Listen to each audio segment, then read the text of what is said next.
Welcome back viewers, good healthy morning. अच्छा जी, अब हम बात करने वाले हैं आर्थराइटिस पे, और उस पर बात करने के लिए हमारे पास मौजूद हैं एक ऑर्थोपेडिक सर्जन जिनसे आप पहले भी मिल चुके हैं, जो हमारे प्रोग्राम में ऑन एंड ऑफ आते भी रहते हैं। और हम वेलकम करते हैं डॉक्टर तैयब आसिफ साहब को। अस्सलाम वालेकुम डॉक्टर साहब, कैसे हैं आप? अल्लाह का शुक्र, आप सुनाइए। बिल्कुल ठीक ठाक। वैसे तो हम लोग बहुत देर से बातें कर रहे थे, लेकिन सलाम करना बड़ा इंपॉर्टेंट होता है। डॉक्टर साहब सब छोड़ें, सबसे पहले हम डॉक्टर साहब से पूछेंगे हमारे पोल का सवाल, और फिर हम बातें करेंगे जी आर्थराइटिस पे, जहाँ पे आप लोग भी फ़ोन करके पूछ सकते हैं। अच्छा डॉक्टर साहब, हमारे पोल का सवाल है, कौन ज़्यादा सिंसियर होता है, मर्द हजरात या ख़वातीन? डॉक्टर साहब तो चुप, एकदम चुप करें। मुझे घर भी जाना है, क्या करूँ, मुझे ऑफिस भी जाना है, वहाँ मेरे कॉलेज बैठे, क्या करूँ? बोल दे डॉक्टर साहब, जो दिल में आ रहा है बोल दे। मेरा ख्याल है ख़वातीन ज़्यादा सिंसियर होती हैं। आपकी वाइफ देख रही होंगी, क्यों आपने अपने आप को काउंट क्यों नहीं किया? नहीं, मैं मर्द के हैसियत से नहीं बात कर रहा, I am talking as a person. Doctor साहब हम तो आपका पूछ रहे हैं। अगर मैं अपने हिसाब से बात करूँ, आई एम वेरी सिंसियर। फौरन से ना डॉक्टर साहब ने अपने आप को बचा लिया कि ओहो ये तो बहुत फंसाने वाला काम हो रहा है। लेकिन as a general I think women are more reliable and sincere. Doctor साहब क्या वजूहत है ख़वातीन सिंसियर होती हैं और मर्द हज़रात सिंसियर नहीं होते? आई डोंट नो, मेरा ख्याल है कि एज ए होल ग्लोबली आप देखें ना, पाकिस्तान के सिनेरियो में नहीं देखें, पाकिस्तान में तो वैसे भी हमारी ख़वातीन बहुत ज़्यादा डेडिकेटेड होती हैं अपनी फैमिली की, ऑनेस्ट सिस्टम। लेकिन आई एम श्योर आप देखें world, all over the world उठाएं, बेहतरीन सेक्रेटरियल जॉब कौन लोग करती हैं? ख़वातीन। इसलिए they are very sincere to their bosses and as well as for the companies. तो उनके पास तमाम रिकॉर्ड होता है, उनके पास तमाम फाइनेंशियल चीज़ें होती हैं, उनको ऐसे ऐसे सीक्रेट्स मालूम होते हैं शायद घर वालों को भी ना मालूम हो। तो मेरा ख्याल है कि एज ए मतलब ह्यूमन नेचर के तौर पे ख़वातीन को अल्लाह ताला ने कुछ सेंस दी है, सिंसियरिटी डाली है, और मर्द हज़रात में थोड़ी थोड़ी कम डाली है। नहीं, मर्द ऑनेस्ट होते हैं। किससे? नहीं, अगर कोई ऑनेस्ट है तो बहुत ऑनेस्ट होता है, ऐसी बात नहीं। किससे डॉक्टर साहब? हर चीज़ से हर चीज़ से होता है, हर चीज़ से होता है, चीज़ से जैसे होने चाहिए। लेकिन ये वो फिर उस पर मैं बताऊँ, उस पर एक दूसरा डिस्कशन है। उस पर यह कि फिर उसकी पूरी पर्सनालिटी सामने आती है। अगर चीटर है बचपन से तो वो हमेशा चीटर ही रहेगा। अगर उसने अपने आप को इम्प्रूव करने की कोशिश की है तो अल्लाह ताला मतलब उसको और इम्प्रूव करे। लेकिन जिनकी बाई नेचर होते हैं वो लोग थोड़ा बहुत तब्दील तो हो सकते हैं, लेकिन फिर वो कुछ ना कुछ, वही वाली बात है ना, चोरी से जाता, हेरा फेरी से नहीं जाता। इस तरह के बाद लोग नेचर के होते हैं, उसमें मर्द भी शामिल हैं, औरतें भी शामिल हैं, दोनों।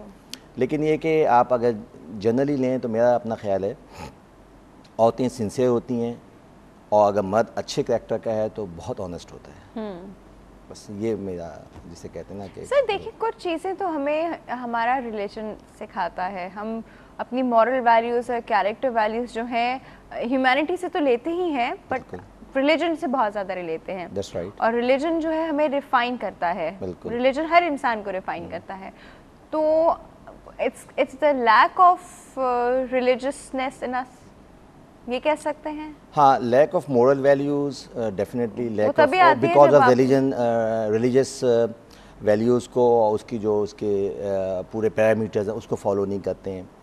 फिर मैं आपको बताऊँ, आप चलें आर्थराइटिस में बाद में बात कर सकते हैं, इस पे भी बात होनी चाहिए। नहीं, अच्छा है आपने मौजूद छेड़ा, इट्स अ गुड टॉपिक। मैं आपको बताऊं, अगर आप मोरल वैल्यूज़ की बात करें तो मोरल वैल्यूज़ के अंदर आप उसको इस तरह से, एक घर में अगर 4 या 5 अगर बच्चे हैं तो हर बच्चा अलग अलग नेचर का होता है।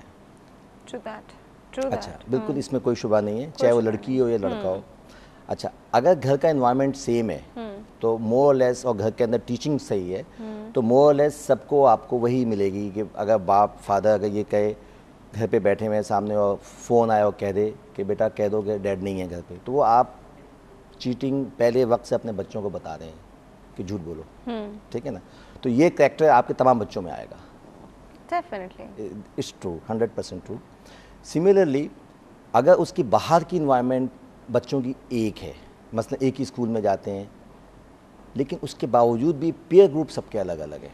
हाँ, उस पीयर ग्रुप का असर आपके तमाम बच्चों पे अलग अलग पड़ता है, true, irrespective of same environment from the parents family, लेकिन ये कि जो पीयर ग्रुप का जो इन्फ्लुएंस है, बच्चा सेकंड बच्चा स्टेप्स आउट तो 80% जो है वो बाहर का एनवायरनमेंट काम कर रहा होता है। तो इसलिए ये 100% भाई फना माँ बाप का बच्चा इस तरह से क्यों गया, उसमें 20-30% जेनेटिकली जो चीज़ है वो तो है, लेकिन रेस्ट ऑफ द मॉडिफिकेशन जो आती है वो फिर उस वहाँ के फैक्टर से आती है, उसके पीयर ग्रुप से आती है, उसकी अपनी बस फंस क्या ए लेवल ओ लेवल या मैट्रिक तक तो सेम है, उसके बाद एक बच्चे को मौका मिला बाहर जाने का, किसी एक बच्चे को मिल भी सकता है, किसी को नहीं भी मिल सकता है, या मुख्तलिफ इंस्टीट्यूशंस हैं, या मुख्तलिफ उनकी जॉब्स सिचुएशन है, मुख्तलिफ उनकी दूसरी अचीवमेंट्स हैं, तो फिर वो प्रोफेशन का भी असर पड़ता है, उनकी दूसरी इन्वायरमेंट का पड़ सकता है, फिर उनका जॉब भी। अब आप ऐसी इन्वायरमेंट में काम करें जहाँ हर वक्त चीटिंग होती हो, तो वो बच्चा कितना भी ईमानदार है लेकिन वो थोड़ा थोड़ा इन्फ्लुएंस तो लेगा।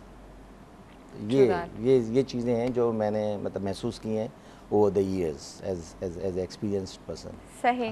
तो ये कैरेक्टर बिल्डिंग और ये सब चीज़ें जो होती हैं घर के एनवायरनमेंट से भी बहुत इन्फ्लुएंस होती हैं। अगर आपने घर की इन्वायरमेंट से ही रखी है तो वो बच्चा एक हद तक तो ले सकता है, लेकिन फिर वो डेफिनेटली देखें, इंसान जो पैदा होता है वो बहुत ही नेचुरल पैदा होता है। अल्लाह ताला ने इंसान को जो पैदा किया बहुत नीट एंड क्लीन होता है।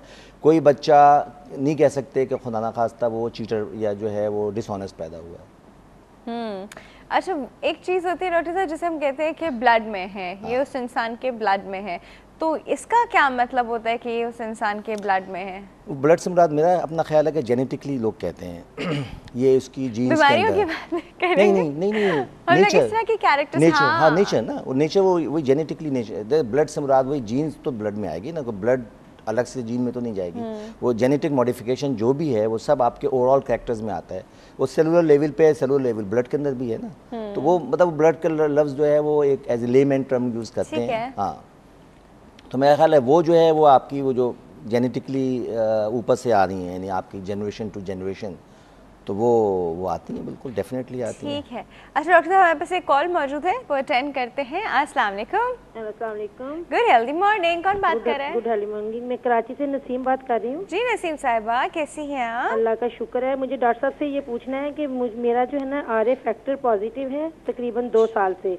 अच्छा। तो मेरे जोड़ों में ना जो बहुत दर्द रहता था बहुत ज़्यादा, तो मैंने उसके लिए काफ़ी सारी मेडिसिन ली थी PN शफा से, तो उसे आराम तो स्टीरॉइड टाइप थी, उससे उसके साइड इफ़ेक्ट बहुत थे। फिर मैंने एक और डॉक्टर से ली, उन्होंने मुझे मैट्रिक्स जो है ना वो एडवाइस की है कि हफ्ते में आप सिर्फ 4 टेबलेट्स ले लिए करें, 250 mg की है, तो वो लेती हूँ। लेकिन अभी मैंने वो छोड़ी हुई है इसलिए कि अभी मुझे पेन नहीं है। मुझे डॉक्टर साहब से ये पूछना है कि क्या ये मैं रेगुलर रखूँ, या मतलब अगर पेन नहीं है, मुझे तकलीफ नहीं है, तो मैं इसको ना मैं मेडिसिन लूँ। बाकी ये है कि मैं